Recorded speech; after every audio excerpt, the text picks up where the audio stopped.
Imagine a world where a legendary racing team secretly plots to take over another struggling giant. Yes, you heard it right. Andretti, the powerhouse in motorsports, is rumored to be in covert discussions to seize control of Alpine. With Alpine facing tough times and no upgrades on the horizon, this could be a game changer. So let's dive into this video today to learn more about these jaw-dropping developments and what they could mean for the future of Formula One. Here we begin. Alpine is facing the consequences of what former team boss Otmar Szafnauer calls bad decisions in managing the challenges in Formula One. Szafnauer, who was sacked from his position, points to the turmoil in management that characterized the team's 2023 season and has now resulted in the slow performance of the 2024 car.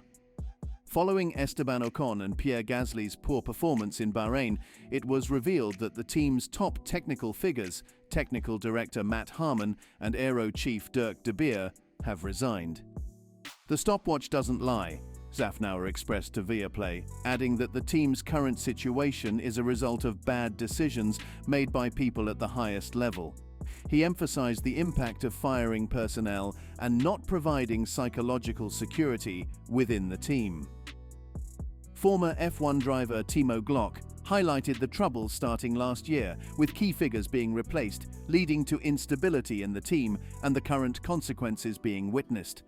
Reports suggest that Alpine's new car may be overweight by up to 11 kilograms. Despite this, Pierre Gasly remains optimistic, stating, "It's not that much," and acknowledging that improvements are needed in various areas, not just one. Team boss Bruno Famin expressed confidence in the team's ability to overcome the challenges, stating that they are on the way to improving the team and the car. Famin admitted that there are issues with the car's performance, citing problems with traction and handling. However, Esteban Ocon clarified that despite these issues, the car is not as terrible to drive as one might expect. Alpine's struggles could affect its ability to attract top drivers in the future, especially considering that both Ocon and Gasly are out of contract this year. One potential solution could be grooming Mick Schumacher for a return to the grid, as he is currently racing for Alpine's new World Endurance Championship team. When questioned about the possibility of a Formula One test for Mick Schumacher in 2024, Bruno Famin dismissed the idea, stating, "We're not allowed to do that." Famin explained that Schumacher is a reserve driver for Mercedes, and their contract with him only pertains to sports cars. Schumacher's World Endurance Championship (WEC) campaign began this weekend in Qatar, where he finished 13th. Alpine will be candidate for Andretti takeover. People are starting to wonder how long Alpine will keep supporting Renault. In Bahrain, it became clear how bad Alpine's 2024 car is. The new Haas team boss, Ayao Komatsu, said, "There are the top 4 teams, then Aston Martin, the rest, and then Alpine." Last year, Renault sold a quarter of Alpine to investors, including some celebrities, during a period when many top staff were leaving the team. This deal, with famous faces, put the team's value at around €800 million. However, the outlook for 2024 doesn't seem good. The Renault engine, which no customer team is using, is believed to be half a second per lap slower than its rivals, making it more expensive for Alpine. There were even rumors that Alpine might switch to using Mercedes power instead of Renault. Team boss Bruno Famin said, "Then I had to explain that without Renault engines, there would no longer be a project, nor the chassis factory in stone." A sad Pierre Gasly mentioned that Alpine is facing more significant issues than just being slow on the track, such as notably slow pit stops. He said, "Unfortunately, we know it's something we need to work on. Today it cost me 10 seconds after the Bahrain GP. We know that it wouldn't have given us any points, but it will be important in the future when we get closer to points again." In Saudi Arabia this weekend, the performance is also expected to be poor. Gasly reported, "We will not have any developments in Jeddah, but we have to learn a lot of things about this new car.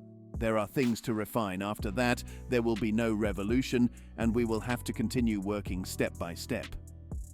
Some people might argue that taking advantage of Alpine's difficult situation could be the perfect chance for Andretti Cadillac to join F1, even without official approval, to become the 11th team. Waiting until 2028, as F1 suggested, might not be ideal. By then, the new Concord agreement could require a whopping $600 million or more just to become the 11th team, on top of all the costs of starting from scratch. Red Bull team boss Christian Horner commented, "Formula One made its position clear, but it doesn't mean that Andretti can't come, it just means that they can't come as a new or 11th team. The opportunity still exists for them to take over an existing franchise or team if they can reach commercial terms." More faces could leave Alpine amid F1 team crisis. Alpine has announced the departure of its technical chiefs Matt Harmon and Dirk de Beer, following the team's disappointing performance in Bahrain with the slowest car of 2024.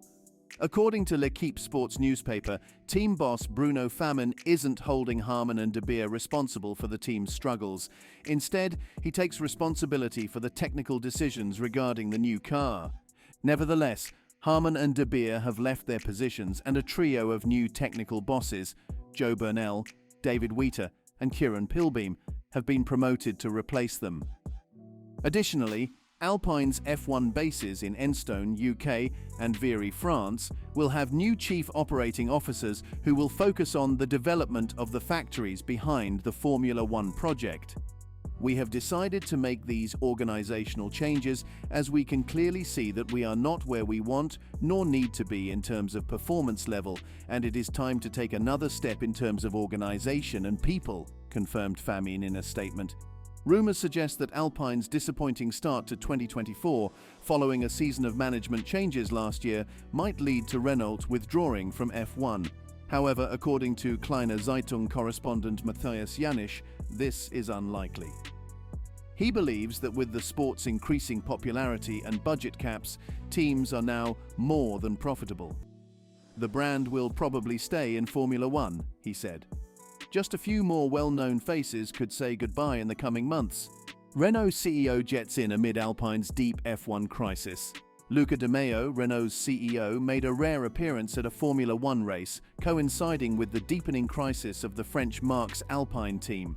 Following the disappointing performance of the team's new 2024 car, which qualified on the last row of the grid in Bahrain, Esteban Ocon and Pierre Gasly managed only P17 and P18 in Saudi Arabia. "We thought we were closer, but we're still so far away," remarked Ocon to Canal Plus after Friday's qualifying session. Gasly, echoing similar sentiments, stated, "We are where we expected." Gasly also mentioned having spoken with Luca De Meo, emphasizing that no one, especially Luca, is content with the team's current position. He stressed the need for changes, solutions, and patience in the coming weeks. As events unfolded in Jeddah on Friday, with early rumors swirling about the interest of a new American investment group, Renault CEO De Meo appeared in the paddock. "We are all aware of our situation," Gasly continued. "I know Luca is working a lot and trying to find solutions to make the necessary changes in the team. I don't want to give the same speech every weekend, but it takes a little time. In the meantime, we need to try to learn as much as possible about this car and get the most out of it." As of now, De Meo has not extensively communicated with the media in Saudi Arabia, but he mentioned that he had arrived to show my support to the team. So, Gasly and Ocon find themselves dealing with what is clearly the slowest car in Formula One. "Whether the car works or not, it's important to be objective about our performance," Gasly told the Belgian broadcaster RTBF. "From a team perspective, I see a potential positive in the long run because we're delving deep into the specifics. When facing our current situation, we must scrutinize every aspect and strive for improvement. While it may not feel pleasant, there's a silver lining to be found in this. However, we must exercise patience for the time being as we navigate through this phase."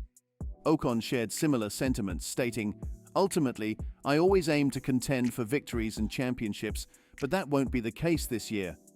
The crucial thing for me is to ensure that at the end of each race weekend, I can reflect on giving my all in the car and making the best decisions possible outside of it."